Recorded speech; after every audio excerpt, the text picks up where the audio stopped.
시청자 여러분 안녕하세요. 아는 만큼 보이는 저작권과 콘텐츠 분쟁의 김보배입니다. 오늘도 알면 알수록 힘이 되는 법률 정보를 임영익 변호사와 함께 알아보겠습니다.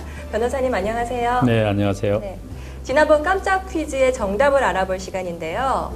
지난주 질문은 고작품 하나를 무단으로 사용했을 경우 저작권 위반인가 하는 질문이었는데요. 변호사님 정답이 뭔가요? 네, 정답을 말씀드리기 전에 김보배 아나운서는 어떻게 생각하십니까?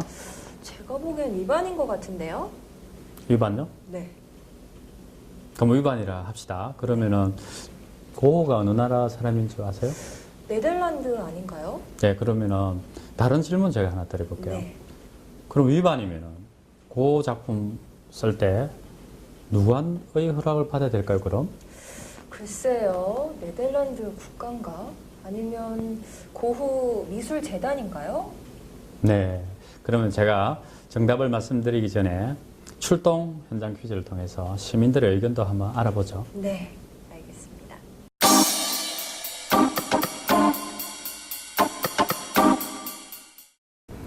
안녕하세요. 출동 현장 퀴즈 엄성입니다. 저는 지금 젊음이 살아 숨쉬는 이곳 건국대학교 법학관 앞에 나와 있는데요. 우리 대학생 친구들의 저작권 상식 능력은 어느 정도인지 퀴즈를 통해서 한번 알아보겠습니다.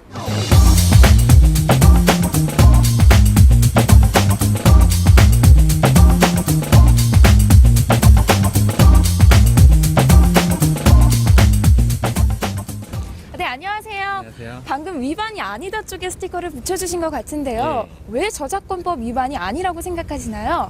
저 작품은 아무래도 좀 오래된 작품이다 보니까 문제될 소지가 없을 것 같아서 그렇게 그러니까 지금 작품이 오래됐기 때문에 저작권 위반이 아니다. 했습니다. 예, 감사합니다. 네, 저 위반이라고 했는데요. 아무래도 저 소장하고 있는 미술관에 어느 정도 사용료를 지불하고 사용해야 되지 않나. 미술관의 사용료를 지불해야 된다. 저는 위반이라고 생각했거든요. 그럼 왜 위반이라고 생각하시죠? 반고 같은 그 유명 화가의 네. 후손도 먹고 살아야 되니까. 그러니까 저작권료는 후손에게 물려줘야 네. 한다. 감사합니다. 네, 지금까지 출동 현장 퀴즈 엄성이었습니다. 네, 현장 출동 퀴즈 잘 봤습니다. 정말 대학생들의 의견이 막상막한데요. 네, 정답을 그럼 말씀드리겠습니다. 네. 정답은 고의 작품은 마음대로 쓸 수 있고 저작권 위반이 아닙니다. 그래요? 허락 없이 사용하면 왠지 저작권 위반일 것 같은데요. 네, 저작권이 영원 불멸의 권리가 아니거든요. 네. 사람의 수명처럼 기간이 있습니다. 네. 그래서 50년 지나면은 저작권은 소멸하고요. 물론 FTA에서 2013년 7월부터는 70년으로 바뀌지만은 네. 50년 기간에 의해서 1853년 고 사망 이후에 네. 계산해 보시면은 저작권에 저촉되지 않는다는 것을 알 수 있을 것입니다. 네. 그렇군요. 저작권도 사람처럼 수명이 있다고 하니까 굉장히 재밌는데요. 그럼 이번엔 저작권과 콘텐츠 분쟁에 대해서 이야기를 좀 나눠봤으면 좋겠습니다. 먼저 저작권에 대한 지식을 하나하나 완성하기 위한 기초 설명을 좀 본격적으로 부탁드릴게요. 네. 지식재산권 분야는 크게 산업재산권하고 저작권 이렇게 크게 두 개 나눌 수 있거든요. 네. 삼성 애플전에서 우리가 이미 좀 살펴보았지만요. 먼저 저작권의 우리가 주제가 저작권과 콘텐츠 분쟁이니까 저작권 중심으로 많이 공부를 하게 될 겁니다. 근데 저작권을 처음에 이해하기 위해서 저작물이라는 개념을 잘 이해해야 되거든요. 그래서 저작권법에 있는 정의를 인용하면요. 저작물이란 인간의 사상과 감정을 표현한 창작물 이렇게 정의하고 있습니다. 우리가 이 개념을 잘 이해를 하고 있어야 되거든요. 앞으로 계속 나올 겁니다. 그래서 자막에 나오시는 걸 보시게 되겠지만은 산업재산권 같은 경우에 4가지 우리 그때 본 거 있죠? 네. 특허, 실용신안, 상표 디자인 이게 있고 저작권 쪽엔 저작권에 관련된 또 3종 세터 자막에 보시면 이런 권리들이 있습니다. 네, 생각보다 많이 복잡한 것 같은데요. 특허와 저작권의 차이에 대해서 좀 더 구체적으로 설명해 주시겠어요? 네, 아까도 말씀드렸지만 저작물이라는 그 개념 정의를 잘 이해하면요 차이를 알 수 있겠지만은 또 상식적인 수준에서 제가 설명드리면요 아이디어와 표현, 아이디어와 익스프레션의 차이다 이렇게 말씀드릴 수 있는데요. 아이디어는 특허의 영역이고 표현은 저작권의 영역입니다. 연결됩니다. 그래서 특허의 개념 정의를 좀 보면요, 특허는 자연 법칙을 이용한 기술적 사상, 아이디어 그걸 보호하는 것이고 저작권은 아까도 말씀드렸지만 표현된 창작물을 보호하는 것입니다. 그래서 좀 애매할 수도 있는데 여기까지는요. 우리가 사랑이라는 예를 들으면서 좀 설명을 해보겠습니다. 우리 젊은이들 사이에서 사랑이 가장 중요한 이슈가 되는 거 맞죠? 네, 그렇죠. 네.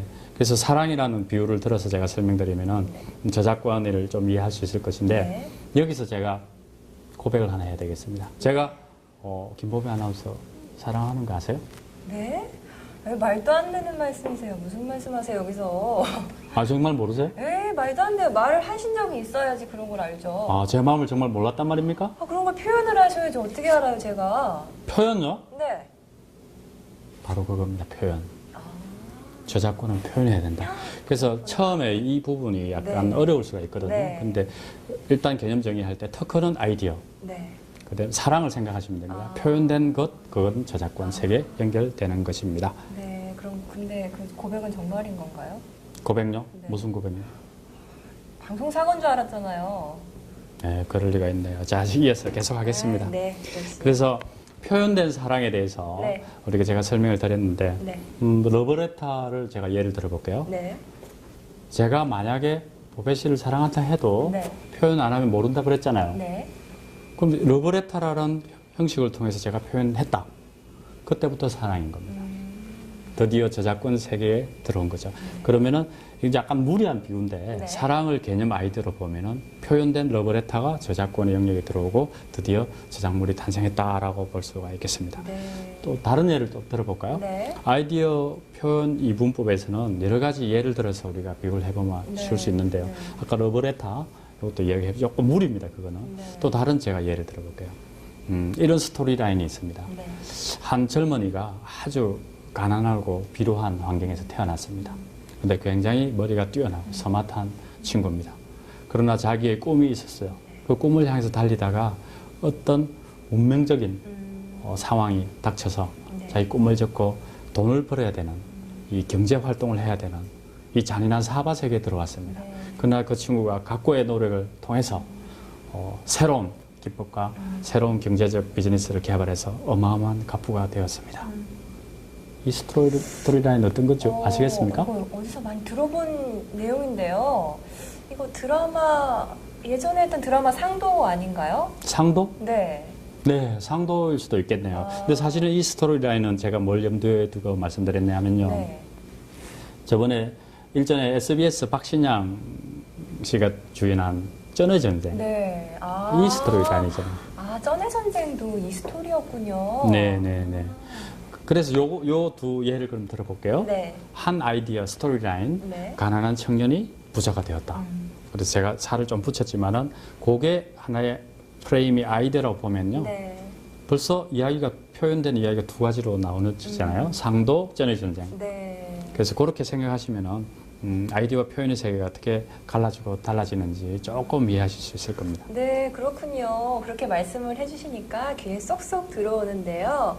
한 아이디어로 표현되는 형태는 다양할 수 있다는 말씀이시네요. 그럼 계속해서 특허와의 차이점을 중심으로 저작권의 세계에 대해서 말씀을 좀 해주세요. 네, 지식재산권의 두 대표 선수, 특허, 저작권 이 두 개를 지금 이야기하고 있는데요. 그 차이점을 조금 더 설명드리면요.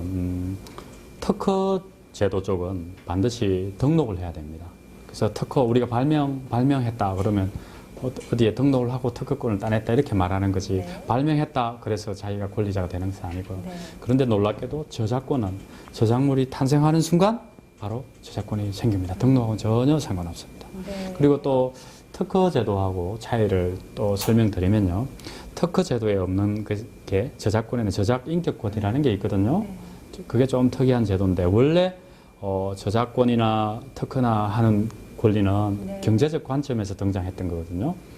그런데 저작물의 그 정의, 개념 정의에 의해서 필연적으로 저작 인격권이라는 게 도출됩니다. 네. 네, 그렇군요. 정말 저작 인격권이라는 말이 좀 생소한데요. 좀 더 구체적으로 설명 부탁드립니다.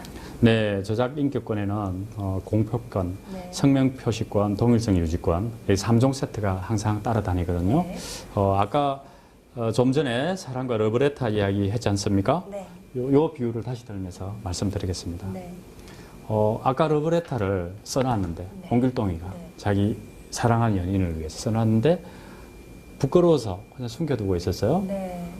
근데 동생이 네. 이 러브레터를 공표를 해버렸습니다. 어머나. 이게 무슨 일이 일어날까요?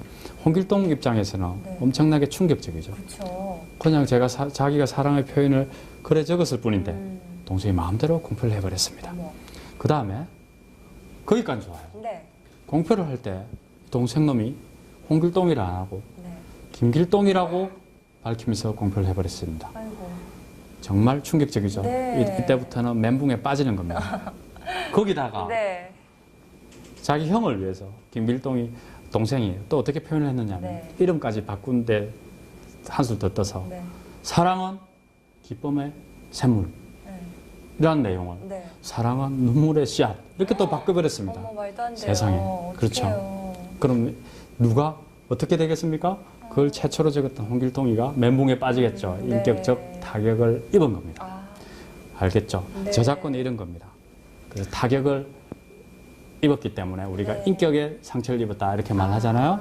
그렇게 생각하시면 저작권에 왜 저작 인격권이라는 게 네. 숨어 있는지 알 수 있을 겁니다. 아까 예를 기억하시겠죠? 네. 순서대로 공표하느냐 마느냐에 대한 권리 공표권. 네. 그 다음에 홍길동이라고 했는데 네. 김길동이라 했죠. 성명 표시권. 네. 그 다음에 내용을 세상에 네. 사랑이 기쁨이라 그래야 되는데 눈물의 씨앗이 뭡니까? 네. 동일성 유지권, 동일성을 바꿔버렸죠. 네. 그래서 각각 대응을 하면은 그렇게 되고 이 저작 인기권에 관련된 3종 세트를 잘 기억하시면은 특허의 차이를 뚜렷하게 이해할 수 있을 겁니다. 아, 그렇군요. 저작권의 인격을 존중하고 고려한다는 의미였네요. 상식적인 수준에서 러브레터를 예로 설명해 주시니까 좀 더 이해가 쏙쏙 되는 것 같습니다. 네, 그럼 이어서 네. 또 재미있는 퀴즈를 통해서 좀 더 공부를 해보겠습니다. 네. 또 퀴즈 한번 내볼까요? 네. 자, 아까 홍길동이 또 등장했습니다. 네. 홍길동이가 초등학교 동창 모임을 위해서 홈페이지를 하나 만들었습니다. 네. 근데 홍길동이가 프로야구 소식에 관한 네. 신문 기사를 올렸어요. 네. 무단으로. 이것은 불법일까요? 아닐까요? 당연히 불법이겠죠? 네, 일단 상식적으로 착 감이 오죠. 네. 그런데 두 번째 퀴즈. 이게 이 홈페이지가 네. 동창들을 위한 것이잖아요. 네. 이거는 영리 목적이 아니고 비영리 홈페이지예요. 네. 그래도 불법일까요? 그래도 불법일 것 같은데요? 네. 실력이 좋을 것 같은데, 좋으신 것 같은데요. 네. 이어지는 하나 더 퀴즈 내겠습니다. 그럼 네. 그런데 네. 좋습니다. 이 비영리 목적이고, 네. 뭐 그런 거 다 좋다 칩시다. 그런데 홍길동이가 생각해 보니까 불법일 것 같아가지고, 네. 그래서 친절하게 그 기사 밑에 뭐뭐뭐 신문 뭐뭐 기자라고 출처도 자세히 밝혔습니다. 네. 그럼 이것은 불법일까요? 출처를 밝혔으면 당연히 불법이 아니죠. 네, 과연 그럴까요? 네. 그러면 여기서 우리 또 출동 현장 퀴즈를 통해서 네. 시민들의 의견도 한번 알아볼까요? 네.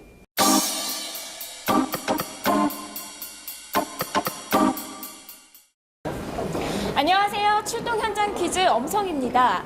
저는 지금 자리를 옮겨 교대역에 나와 있는데요. 퀴즈도 조금 전 퀴즈보다 조금 더 어려워진 것 같습니다.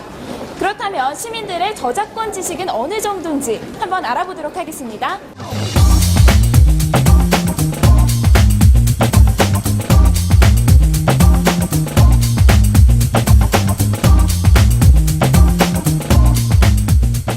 네, 안녕하세요.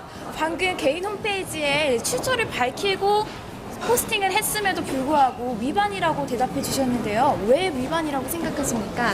제가 인터넷 뉴스를 네. 자주 보는데 어느 블로그 글에선가 출처를 밝히고 그 기사를 옮겨도 그것이 불법이라고 제가 어디서 본 기억이 있어가지고 이렇게 붙였습니다. 똑똑하신데요. 여러분들 잘 찾아보셨나봐요.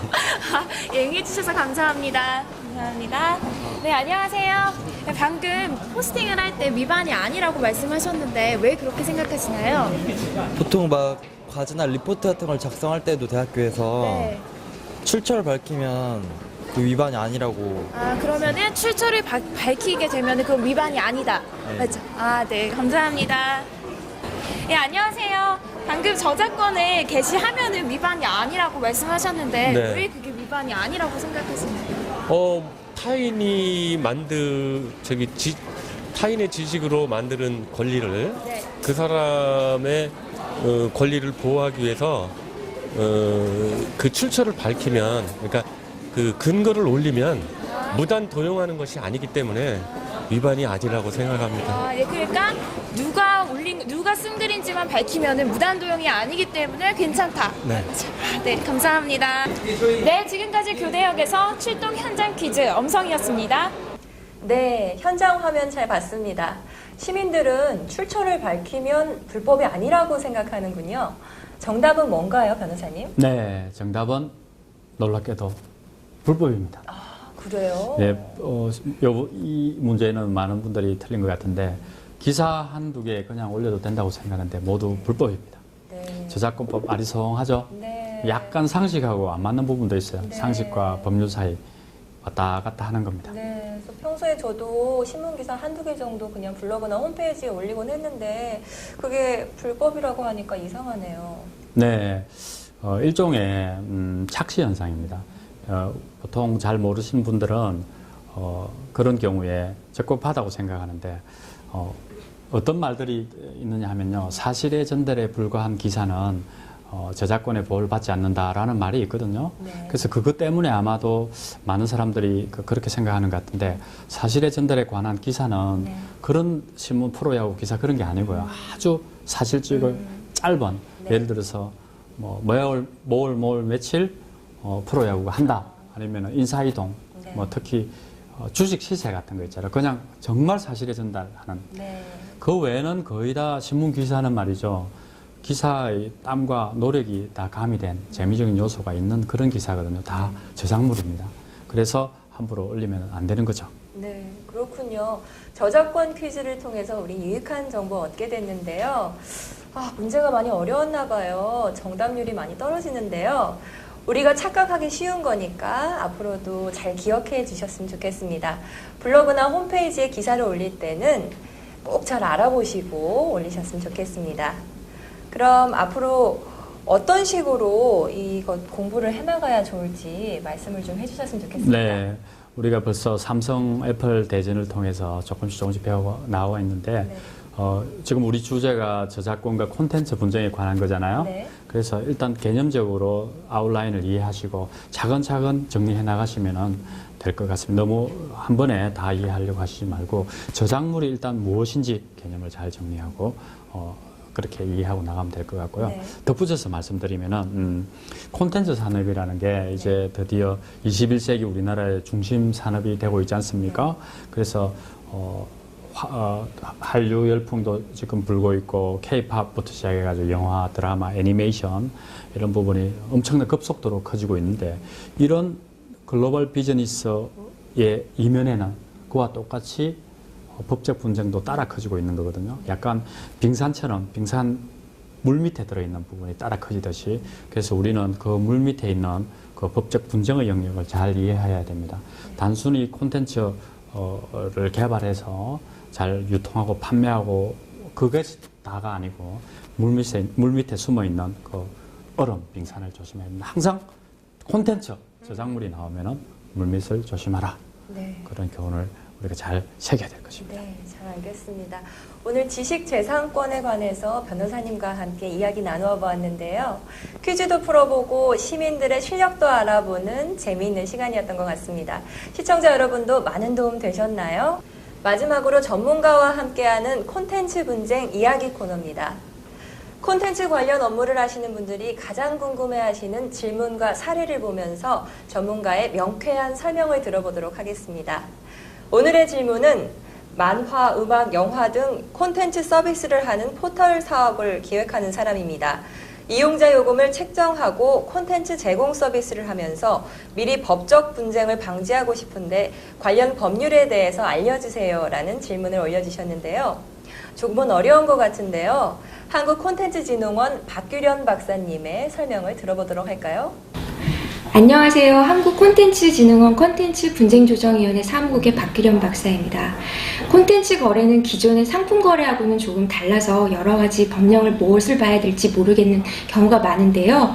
콘텐츠 사업을 하시면서 가장 참고해야 될 법령으로는 콘텐츠산업진흥법에 나오는 콘텐츠 이용보호 지침을 보시면 될 것 같습니다. 콘텐츠 이용보호 지침은요, 콘텐츠 사업자가 콘텐츠 이용자를 보호하기 위해서 반드시 지켜야 될 규범들이 들어있는 법령인데요. 문화체육관광부 사이트에 가셔서 콘텐츠 이용보호 지침 고시를 내려받아서 이 내용을 검토하셔서 사업에 반영하시면 가장 좋을 것 같습니다. 네, 그렇군요. 시청자 여러분 조금 도움이 되셨나요? 명쾌한 설명을 해주신 한국콘텐츠진흥원의 박규련 박사님께 다시 한번 감사의 말씀 드립니다. 오늘 저작권과 관련된 콘텐츠 분쟁에 대한 기초적인 개념에 대해 알아보았는데요. 변호사님 마무리 말씀해 주시죠. 네, 오늘도 삼성 애플전에 의해서 지식재산권에 대해서 기초 개념을 공부했는데요. 지식재산권의 대표 선수 저작권에 대한 이야기, 그 다음에 저작물의 개념에 대해서도 살펴보았습니다. 저작물에 대한 개념은 인간의 사상과 감정을 표현한 창작물이라는 저작권법 2조에 대한 정의 개념을 제가 인용했는데요. 저작물이라는 개념을 여러분들이 잘 암기하시고 응용할 수 있도록 노력하기를 바랍니다. 그리고 특히 사랑과 러브레터 이야기를 하면서 제가 무리한 비유도 많이 들었는데 아이디어와 표현이 어떻게 갈라지는가도 잘 정리해 두시고요. 앞으로 많은 기대해 주셔도 좋을 것 같습니다. 그리고 마지막으로 이게 사실은 제일 중요한 겁니다. 네. 홈피나 블로그에 무단으로 남의 기사나 사진 절대로 올리면 안 됩니다. 출처 밝히도 안 되고 이것을 다시 한번 강조드리며 주의하기를 부탁드립니다. 네, 말씀 감사합니다. 아는 만큼 보이는 저작권과 콘텐츠 분쟁 오늘 두 번째 시간이었는데요. 끝으로 깜짝 퀴즈 선물로 드릴게요. 어깨가 들썩들썩 신나는 퀴즈 같은데요. 정답은 다음 시간에 알려드리겠습니다. 시청해주신 여러분 고맙습니다.